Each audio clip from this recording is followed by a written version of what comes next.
Masih banyak yang pakai dua pakem, yaitu Negara Kertagama sama Pararaton.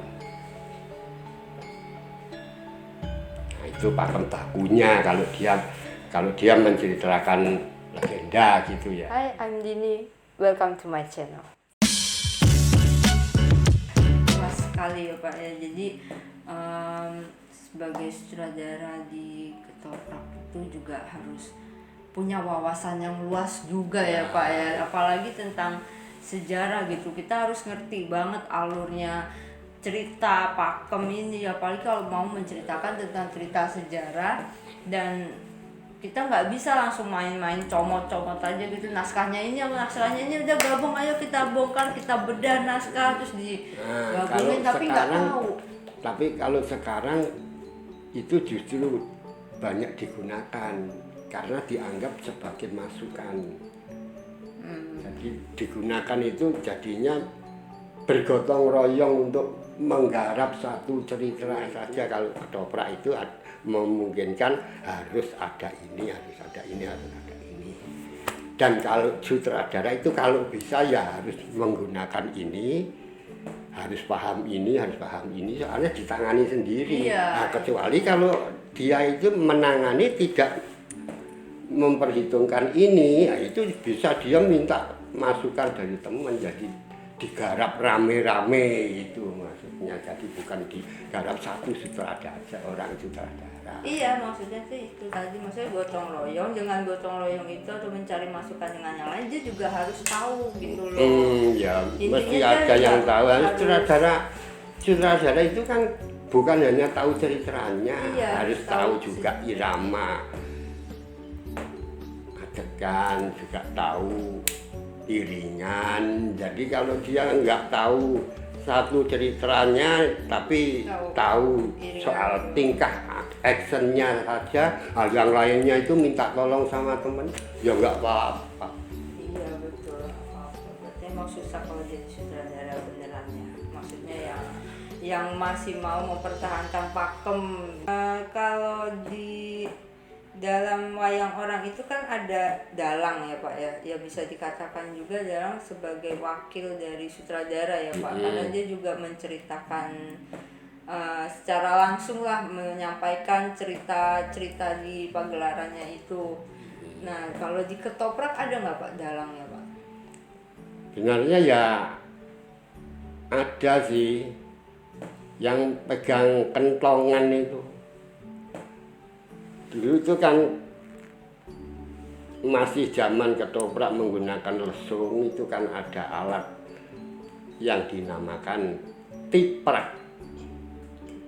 Tiprak itu ada alat, itu namanya tiprak.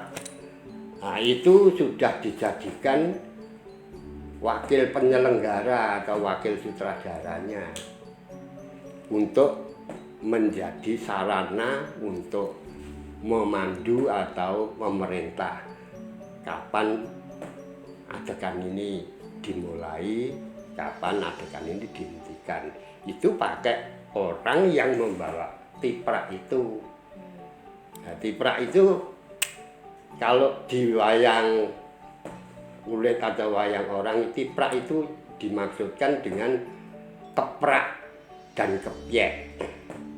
Yang pakai kaki Nah, itu kalau wayang kulit. Terus wayang orang juga gitu, masih pakai keprak sama kepiek, ketrek gitu. Gak ada yang mengatakan gitu.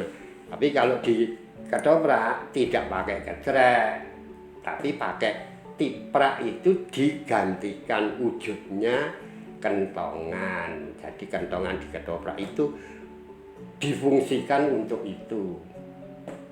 Jadi kalau fungsi kentongan kan bukan untuk itu sebenarnya. Kentongan itu kan untuk memberitahu. Nah, kalau di situ difungsikan sebagai tiprak atau pemandu. Jadi kapan harus mengangkat gamelan itu untuk bunyi, kapan harus disirep. Gamelan yang disirep itu supaya gamelannya itu tidak keras-keras, karena di atas panggung pemain ketopraknya itu lagi berdialog. Kalau gamelannya keras di atas berdialog itu nggak bakalan kedengeran oleh nonton. Kalau sekarang ada teknis baru ya itu rame begitu bisa dipisahkan gitu ya monggo malahane gitu. Kalau dulu gitu. Itu sebagai cue-nya dari wakil sutradara ke pemusik itu. Iya. Ya kan dari cue-nya itu. Iya itu jadi kan makanya dalang itu kalau di wayang kulit kan mesti membuka cerita juga, mesti mengawali jadi narator, ya toh. Nah, terus juga menyusup ke wilayah dia mengatur untuk gamelannya itu diselaraskan dengan kepentingan adegan. Kalau ketoprak itu pegang itu juga untuk memandu kawan main itu seperti musiknya itu kapan harus berangkat, kapan harus sirep, kapan harus berhenti itu pakai kode kentongan pengganti tiprak itu tuh. Nah itu juga menentukan juga untuk memulai adegan atau tidak. Biasanya kalau mau ganti adegan kan layar ditutup.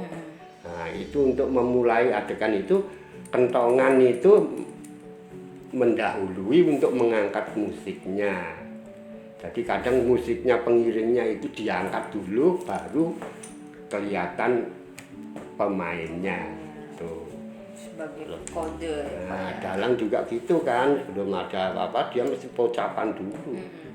Diceritakan dulu di negara ini negara ini ya itu kan mesti digituin.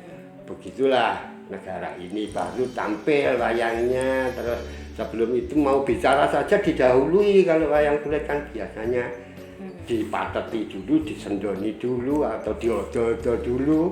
Kalau sudah itu baru wayangnya dialog itu. Nah kalau ketoprak itu kadang ini tidak digunakan untuk itu, kadang belum diberhentikan ketopraknya itu sudah acting berbicara. Gamelan masih keras dia juga berbicara kalau membentak gitu umpamanya. Nah itu malah justru dia mengingatkan penabuh kentong itu untuk ini harus disirap gitu. Jadi kodenya ada dua. Iya, jadi kerjasamanya kan gitu. Jadi wayangnya ini gamelan masih yang situ, woi. Iya, nah baru disirap gitu. Nah itu kerjasamanya itu. Tapi yang jelas kentongan itu pengganti tiprak untuk memandu jalannya pagelaran dan memberi aba-aba kepada pemusik maupun pemain itu untuk memulai atau mengakhiri gitu. Berarti fungsi tanpa kentongan tidak ada ketoprak. Bisa. Tapi terus cue-nya gimana? Dari latihan dulu. Hafalan. Ya, dari latihan ini. Nanti habis ini ya, nanti cue-nya. Nah, itu cue-nya kalau saya ini sudah berbicara begini, nah ini baru digetak gamelannya dikeraskan. No. Tapi kan ciri khasnya ketoprak kan dari itu, tok kan dari gitunya kan. Itu jadinya beda dong kan. Itu ya termasuk tradisinya ketoprak. Itu. Kalau digarap nggak pakai nggak apa-apa. Saya malah kadang sering ketoprak itu tetap pakai tiprak atau kentongan itu. Tapi untuk mengangkat saja, gamelan bunyi, main wayangnya, udah nggak tinggal. Dia udah sesuai dengan hafalan yang akan dikeluarkan itu. Dia jalan sendiri. Nah, kadang lah, makanya kadang ditinggal itu tuh. Makanya saya sampai pernah ditinggal ngeprak itu gigi saya kebakar.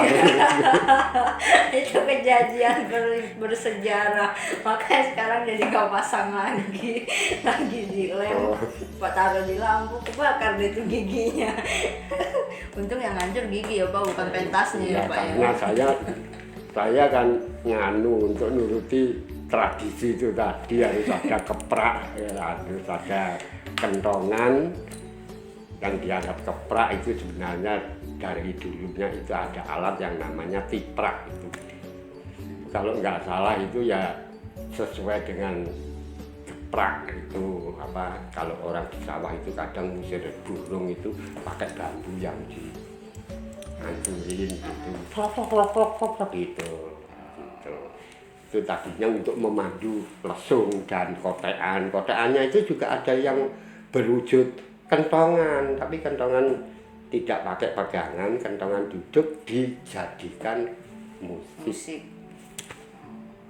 Alat seadanya. Nah, Masih zaman dulu. Itu alat itu malah itu jadi alat tradisi seperti di Madura apa itu ada alat musiknya dari kentongan semua. Tuh. Jadi sudah jelas ya semuanya, ternyata tuh di ketoprak juga ada pakem atau patokan cerita yang dipakai gitu untuk ketoprak, nggak hanya wayang orang saja, ternyata ketoprak juga ada dan jauh lebih luas lagi.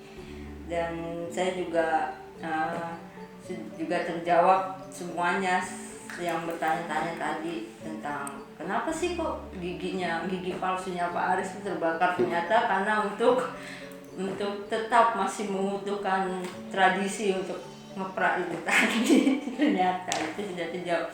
Tapi ada satu lagi Pak yang saya dapat email, ada yang nanya, Mbak Dini tolong dong tanyain fungsi dari gunungan di wayang orang dan wayang kulit itu apa sih gitu loh. Karena kalau di wayang kulit ya aku tahu sih begitu, tapi kok di wayang orang fungsinya sama apa enggak gitu.